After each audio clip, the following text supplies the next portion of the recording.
हे दृश्य आपण बघत आहोत कशा पद्धतीने इथं नीट पेपर फुटी प्रकरणी आता आंदोलन केलं जात आहे। विरोधक आक्रमक झालेले आहेत। लोकसभा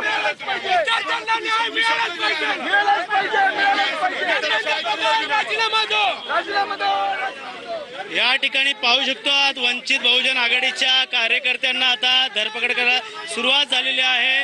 रास्ता रोको करण्यात येत होता। दडपशाही करू शकत नाहीत। जो पोलीसवाले दडपशाही करत आहेत आणि या भाजप सरकारचे ठेकेदार म्हणून पोलीसवाले काम करत आहेत आणि आम्ही कदापि सहन करणार नाही। आमचा जीव गेला तरी चालेल, आमचा जीव गेला तरी चालेल, आम्ही हे करणार नाही। आम्ही मुलांसाठी विद्यार्थ्यांसाठी आम्ही आमचा जीव गेला तरी चालेल, पण आम्ही गप्प बसणार नाही।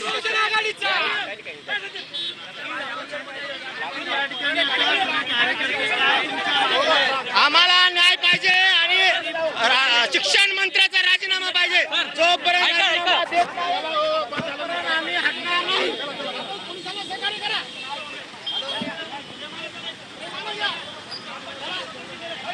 ठाण्यामध्ये वंचितच्या कार्यकर्त्यांची पोलिसांकडून धरपकड सुरू आहे। आपण बघतोय पेपरफुटी प्रकरणामध्ये वंचितकडून ठाण्यामध्ये बंदचं आवाहन करण्यात आलं होतं आणि याच बंदला प्रतिसाद देत असतानाच आपण बघतोय अनेक कार्यकर्ते आता एकवटत आहेत। मात्र पोलिसांकडून या कार्यकर्त्यांची धरपकड करण्यात आली होती।